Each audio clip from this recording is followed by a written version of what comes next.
যেসব এলাকার অপরাধ নিয়ন্ত্রণের বাইরে চলে গেছে সেখানে সেনাবাহিনীকে ম্যাজিস্ট্রেট ক্ষমতা দেওয়ার পক্ষে মত দিলেন বিএনপি মহাসচিব মির্জা ফখরুল ইসলাম আলমগীর।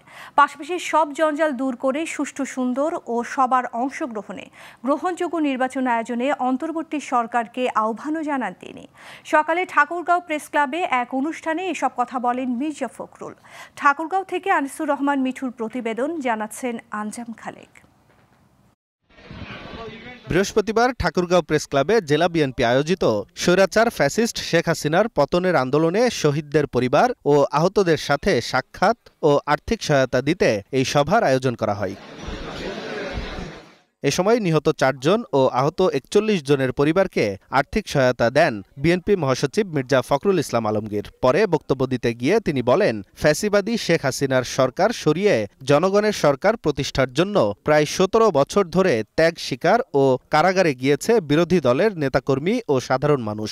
বন্ধুগণ, আমরা ১৭ বছর ধরে আমরা ত্যাগ শিকার করছি, মার খাচ্ছি, জেলে যাচ্ছি, জুলুম করছি।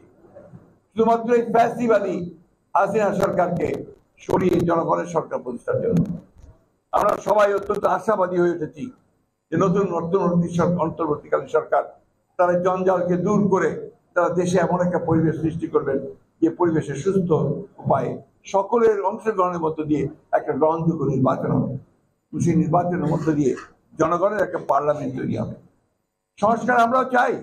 আমরা ৩১ দফা সংস্কার প্রস্তাব দিয়েছি ২ বছর আগে। অন্তর্বর্তী সরকারকে আহ্বান জানিয়ে তিনি বলেন, সবাই সংস্কার চাই। সব দিক চিন্তাভাবনা করে সত্যিকার অর্থে গণতান্ত্রিক রাষ্ট্র মানুষের ওপর যেন অন্যায় অত্যাচার না হয় সেসব বিষয়ে গুরুত্ব দিতে হবে। ম্যাজিস্ট্রেসি পাওয়ার আমি মনে করি যে সেই সমস্ত এলাকাতে দেওয়া দরকার যে সমস্ত এলাকাতে নিয়ন্ত্রণের বাইরে চলে গেছে, কিন্তু যে সমস্ত এলাকাতে পিসফুল আছে, শান্তিপূর্ণ আছে, যেখানে রাজনৈতিক নেতাকর্মীরাই সমস্ত বিষয়গুলোকে নিয়ন্ত্রণ করছেন, সেইখানে এই ম্যাজিস্ট্রেসি পাওয়ার দিয়ে আবার নতুন সমস্যা তৈরি করা সম্মুখীন হবে না, বুদ্ধিমানের কাজ হবে। আমি তাই অন্তর্বর্তীকালীন সরকারকে অনুরোধ করব তারা বিষয়টি পুনর্বিবেচনা করবেন। একটা সুন্দর সংঘাতহীন ভবিষ্যৎ, সন্ত্রাসমুক্ত এবং জনগণের গণতান্ত্রিক অধিকার ফিরিয়ে দেওয়ার ব্যবস্থা করতে অন্তর্বর্তী সরকারের প্রতি আহ্বানও জানান মির্জা ফখরুল। কিন্তু যে সমস্ত এলাকাতে গ্লোবাল টেলিভিশন নিউজ ডেস্ক।